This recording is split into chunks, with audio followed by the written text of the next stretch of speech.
Assalamualaikum warahmatullahi wabarakatuh. Waalaikumsalam warahmatullahi wabarakatuh. Bagaimana mobil mau melaju kalau kapnya cuma satu? Bagaimana umat Islam mau maju? Jawab salam saja masih ragu-ragu. Saya ulangi sekali lagi.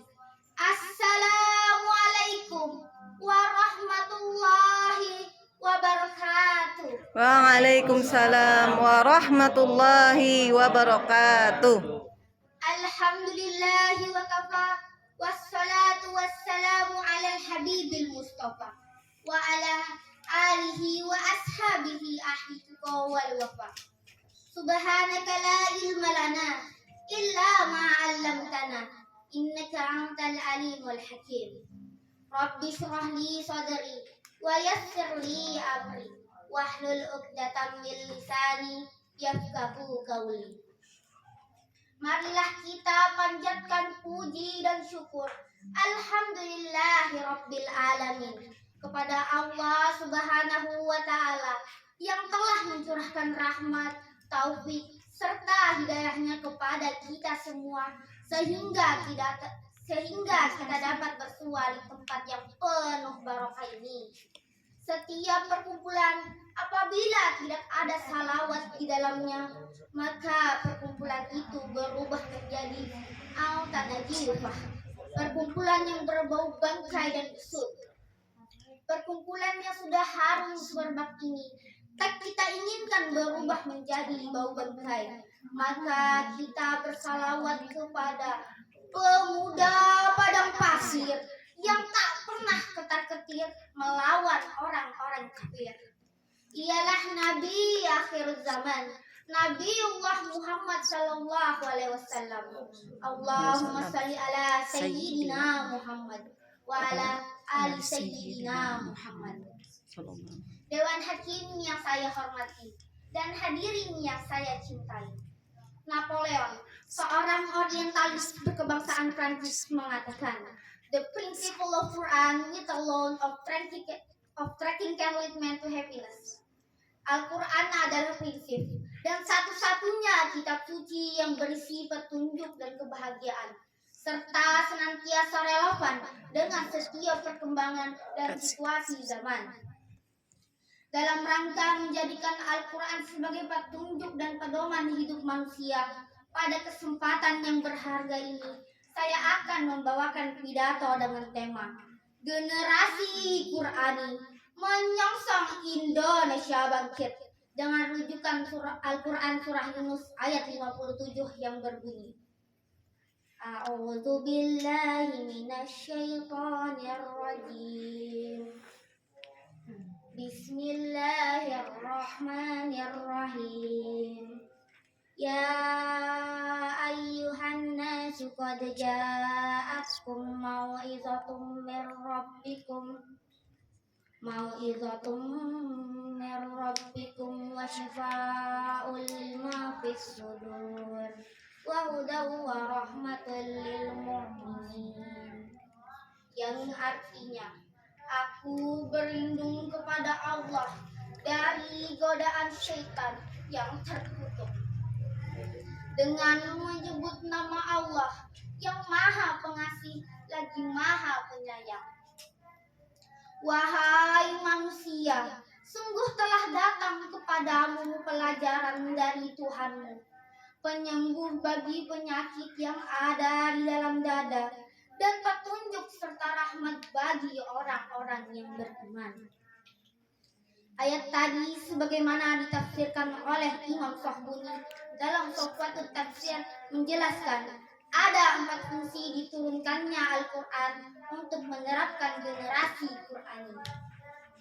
Yang pertama, mau'izatum mir rabbikum. Al-Quran sebagai pelajaran dari Tuhan yang Maha Pengajar. Imam Ghazali dalam kitab Jawahir mengatakan, Al-Quran adalah seluruh cabang ilmu pengetahuan, baik yang telah diketahui maupun belum, semuanya bersumber dari Al-Quran Al-Karim. Yang kedua, syifa'ul lima fis sudur. Al-Quran sebagai obat penyakit batin, penyakit asma, jantung, tumor, memang membahayakan dan dapat merusak tubuh. Namun penyakit sombong, iri hati, dengki, frustasi, korupsi, haus kursi, menghalalkan segala cara untuk mendapatkan jabatan dan popularitas jauh lebih berbahaya dan dapat merusak tatanan hidup masyarakat dan bangsa. Oleh karena itu, Al-Quran diturunkan dengan memberikan perintah dan larangan, janji dan ancaman, dan memerintahkan seluruh manusia untuk mentaatinya dan mengamalkan seluruh isinya. Dengan mengamalkan Al-Quran, insya Allah segala penyakit hati akan terkikis dari diri kita. Hadirin dan hadirat yang saya cintai. Yang ketiga, huda al-hidayatun minad dalal. Al-Quran sebagai petunjuk bagi manusia dari kesesatan. Al-Quran diturunkan Allah untuk memberikan petunjuk kepada manusia, membimbing dan membawanya kepada keselamatan, baik di dunia terlebih-lebih di akhirat. Yang keempat, rahmatul lil mu'minin. Al-Quran sebagai rahmat bagi orang-orang yang beriman. Kalau Al-Quran sudah kita baca, isinya kita pahami, ajarannya kita amalkan, serta petunjuk-petunjuknya, maka dia akan menciptakan ketenangan dan membawa kebahagiaan bagi kita, baik di dunia maupun di akhirat. Dewan Hakim yang saya hormati dan hadirin yang saya cintai, dalam rangka menjadikan Al-Quran sebagai petunjuk dan pedoman hidup kita menuju generasi Qurani menyongsong Indonesia bangkit, mari kita semarakkan baca Al-Quran, kita pahami isinya, kita renungkan maksudnya, dan kita amalkan ajaran-ajarannya, sehingga dengan cara ini kita mampu hidup bahagia, baik di lingkungan keluarga, masyarakat, maupun negara dan bangsa kita yang tercinta ini. Dewan Hakim yang saya hormati dan hadirin yang saya cintai, generasi terbaik adalah mereka yang terdidik dengan Al-Quran.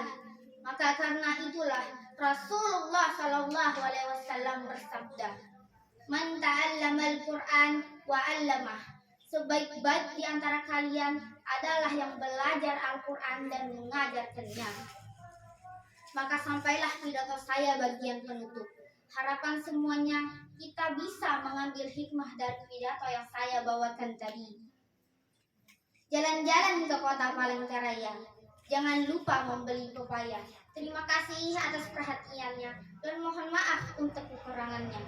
Unzur ma qala wala tanzur man qala.